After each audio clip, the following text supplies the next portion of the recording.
Hey guys, it's Target. We're coming back with another episode of Hardcore Minecraft. Today, we're probably just gonna plant trees after cutting down other trees. I think that sounds like a good plan. Along the way, we'll get into the typical sort of adventures you could expect, full of inventory mismanagement, I imagine, and some other problems of the like. So the first thing that I'll need is a cherry sapling, and I'll want to make a few iron hose. I've got, for the first time in memory, just an absolute ton of iron, so it won't matter that we're making these implements. And I won't need that many. We're not going to be cutting down every single one. We'll make another one in the event that we need to when we're out here. Just going to leave some of the arrows here. We're not going to need that.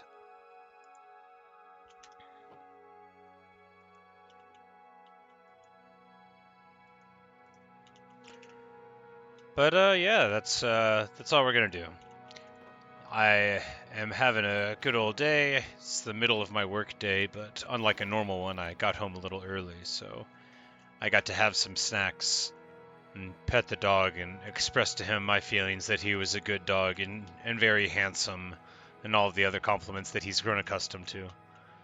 And now I'm just gonna chill and play a little bit of Minecraft before I go back, so now you get to also be the beneficiary of my lazy day.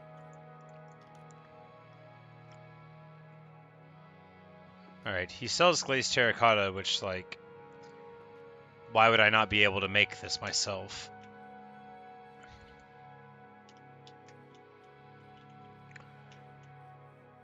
But it looks like, yeah, I absolutely need to fix this thing before too long. They are getting stuck pretty frequently. That's a little bit obnoxious. And the clicking is sort of restrained in volume. But, I might as well turn it off now. And then we can come back and modify that a little bit as we go later. But the rhythmic ticking would get under my skin pretty quick. So it occurs to me that, not for the first time, that this is just like not a good setup, right? Like, what's even going on? Well, the reason is for the very first chicken coop I made was sort of not purpose built. I trapped some chickens. I didn't even know how to lure them at this point. So they like fell down in a pit, and I was like, I'm going to build this chicken coop here. And now I'm thinking there's a number of ways that I could improve it without trying too hard. This villager ought not to be here. He is getting in the way. I'm going to try not to hit him with my axe. Don't stand in front of the axe. All right. Everything is fine. I'm going to need to build a new entrance, or maybe just build a whole new one. So in that one, like the ground level was basically like here, and then the coop was lower, so it made sense to have this higher than the body of the coop. But it occurs to me that that's not very practical, because I could just have the dispenser basically at the ground level. I would be able to access the chest from inside because you only need, 2 vertical above it, and then before the automation stage, it still would be really effective. But what we have now is already, just a shocking amount of chickens, and we are going to cull it some. This whole corner looks like they're adult chickens, and so now they are going to become post-adult chickens. It could happen to any chicken. Sometimes they don't even know to be afraid, which is not a tragedy. They're only chickens. But what are you going to do? I needed the feathers. And that's more or less good, and we've dropped the entities down by a large amount, but all it will take is a short amount of time, and all of those eggs will one day turn into full-size chickens, and it is now my obligation to protect them. So I guess we'll still, at this point, what's What's the utility of even having the fence at the bottom layer? Unimportant. I am not worrying about that. All I'm doing is building this structure in the most cockamamie way. This should ensure that no villagers fall down anymore, because man, oh man, were they loving to fall down. But of course there's a lot of villagers now. I don't want to count them because it would just be me trying to count in units of one, maybe two or three. 1, 4, and then before you know it, I would lose count and have to start again. And what if I forgot a number? It's unlikely to happen, but it theoretically could, and that would be embarrassing. 1, 2, 10. And you have to play it off like a Home Alone reference. The feathers I have no particular use for. These raw chickens we're going to be able to sell to Smoker Man. No, that is a different butcher. I thought we had a butcher that bought chicken, but I don't know where he is. And that means he doesn't exist. I wonder if something happened to him.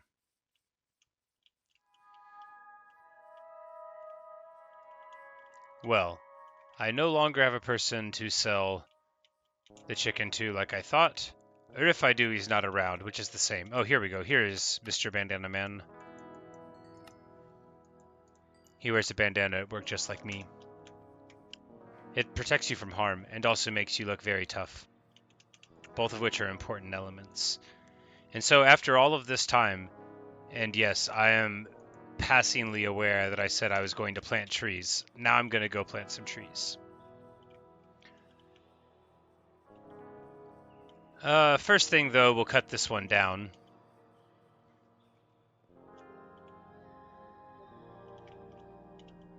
Yeah, we'll cut this one down.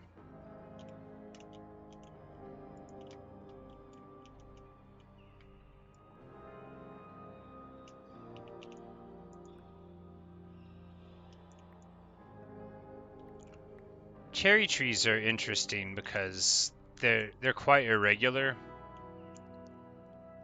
And sometimes the best way to cut them down is to go up to the top and then just like sort of chop at it until you fall down to earth. But I find if you just get into the center and then, oh, this is the stone one. This is taking forever. It'll be okay.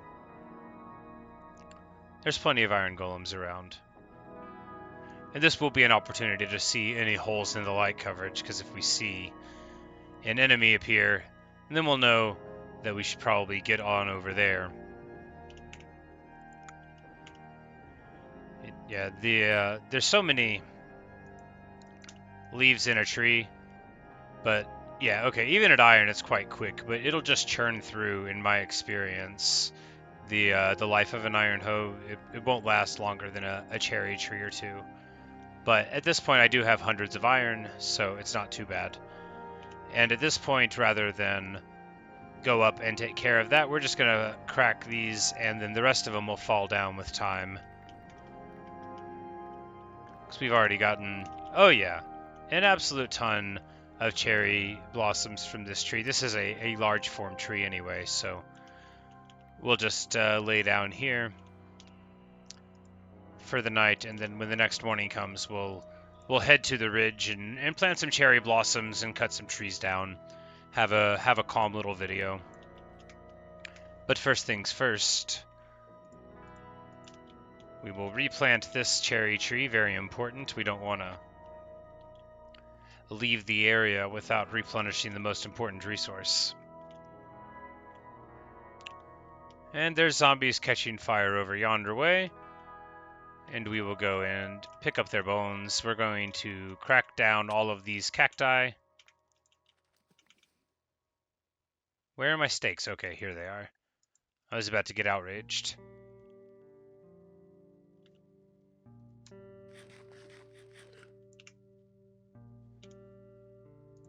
And now that the cactus farm is rolling on, it'll be actually pretty easy to scale up, as all farms in Minecraft are. You just need a little bit, and then you can get a ton.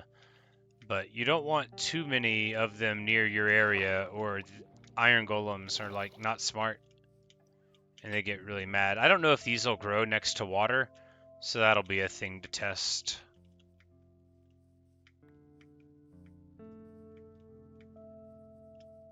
Thought that was an Enderman, but it is just a silly horse. We have 17 cherry trees? Yeah, 17. Well, saplings. Proto trees. Trees to be.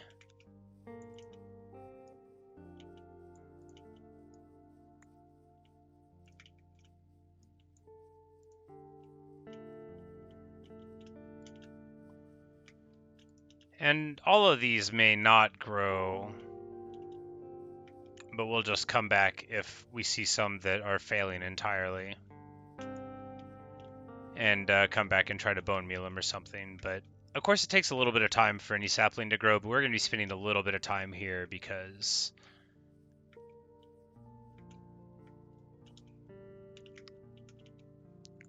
Oh, a dog. You know, maybe it's time to get another dog.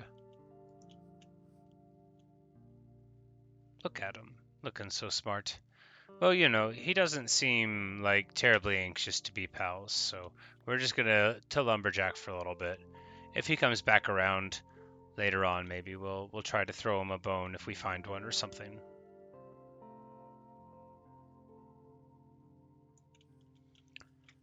But all we've got to do is break down the supporting tree limbs, and then all the leaves will break. Of course, from the oak trees you can get apples, which, sure, but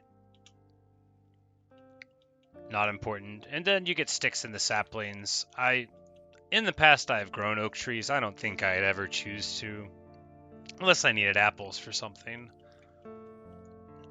Because I find birchwood more pleasant if you want that lighter aesthetic, and then if you want a darker wood, you've got spruce, which is wonderful, and then if you want a darker wood again, you have dark oak, which has a lot of the annoying qualities of growing an oak tree in terms of irregularity, but is considerably more lovely. And that, you know, aesthetics trump most other considerations. Once you've been playing for a little while, what do you care about apples? I'm just using that by way of example. Perhaps you would. They are quite good food, and I can see how, like, if you had tons of gold, that having a lot of apples would be very good. Because even with my sort of meager access to riches, I have like 6 golden apples that I just casually carry around, and I could get rather a lot more if I went in search of gold.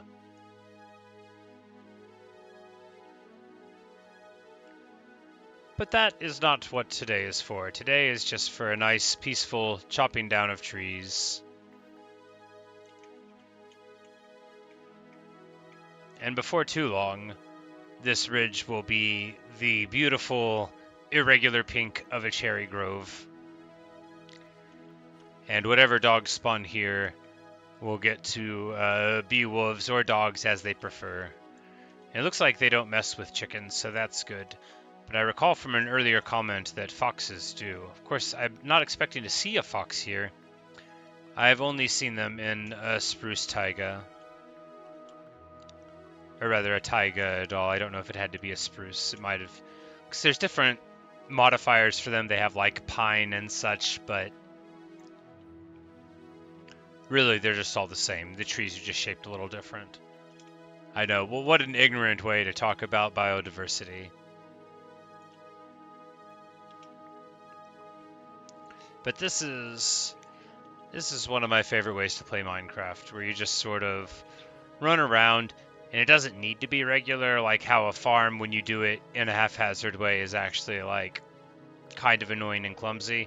Because clearing trees, just the only thing you have to do is crack the wood, and then all the leaves are just going to fall on their own, and then you, before you know it, you've got a bunch of nice open space. And speaking of nice open space, the nice open sound of rain drops upon us. This is so much fun. I love Minecraft.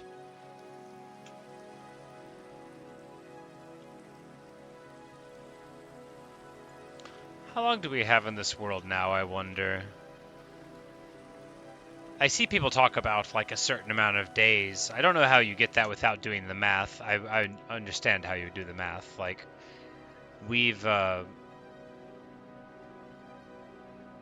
does it say? Yeah, so, time since last death, time played, 0.92 days. So we're almost at a full day played. We've slept in 109 beds, so is that like we've done 109 nights? But if you sleep in a bed and then get up again, does that count? I don't know.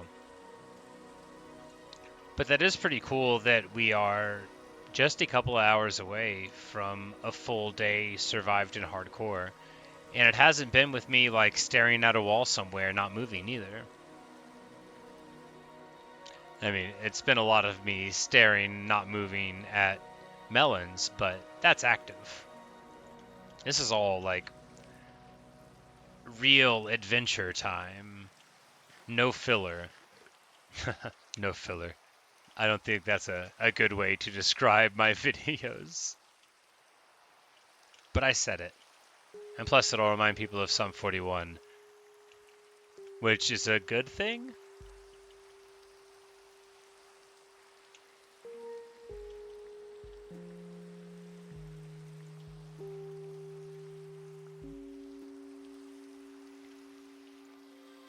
Ah, the wonderful, peaceful sounds of rain. And this is a really satisfying sort of project for me too, because you can so quickly see the results. Like, in just a little bit of time, the trees that used to be here will be almost entirely gone, and instead a beautiful wash of cherry trees. And then I can go and get the cherry blossoms that I have and put them all over the ground and plant some flowers, and it'll be like a whole fake cherry grove. And no one will know, because they won't be able to hit F3, that I manufactured the whole thing.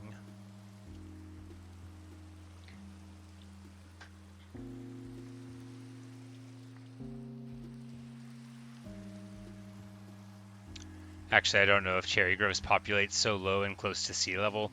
So maybe they would be able to tell, zombie!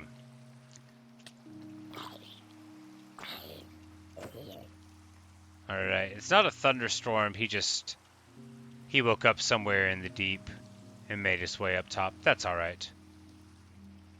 We're not going to worry too much about him, we're just going to go on about our business. I saw him way before he arrived, so that's good. Some simulation of situational awareness. I won't say situational awareness, it's not the right term for what I exhibit. Theoretical situational presence. So cherry trees need areas around them. We're gonna just do this here, and that should be okay. Areas around them. I mean, like uninterrupted vertical and horizontal space around the sapling. I don't know how much, but they definitely need it. Like, this might be a little too close here.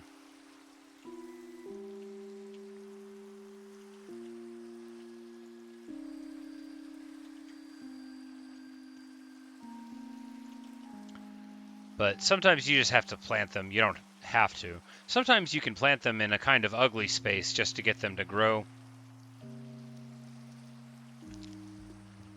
And then once they're grown, you can sort of fill in the area around them. Or like if you knocked some down, then you could make it back up there again or whatnot. Of course, you could just artificially create the whole tree, but it's simpler to grow it.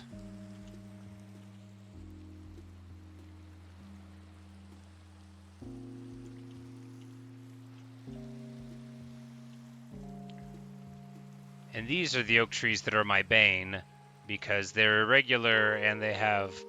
This actually looks like two large irregular oak trees next to each other, so a particularly baneful one. Because I always seem to miss just one or two of the little oak chunks, and then the whole thing won't fall down, and I'm just left with a floating oak tree, which, while if you had one in real life would be incredibly excellent, if it's not what you're going for, it's not what you're going for. But this has been a great time. We're just going to bonk him on the head and keep on running. We're just going to run home for the night. And that should do it for this video. That way I don't get time limited.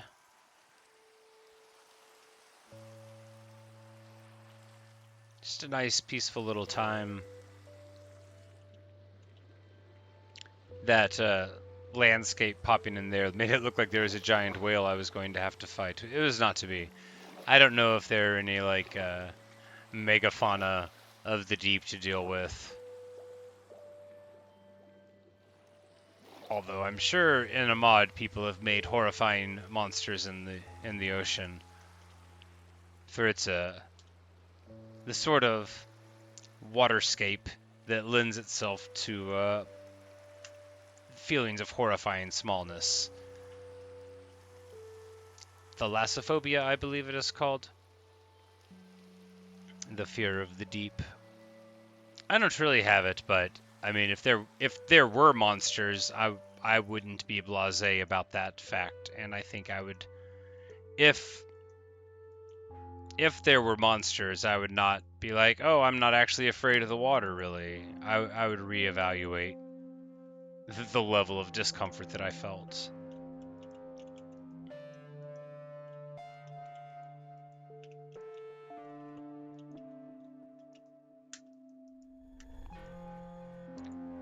And we're just going to make a ton of charcoal out of this. We might as well just charcoal it all. Not the cherry logs. We're not going to cut down that much cherry in our lifetime, I imagine. And I don't know if this will make all of that into charcoal, but it'll burn through all of it, and that's just as good.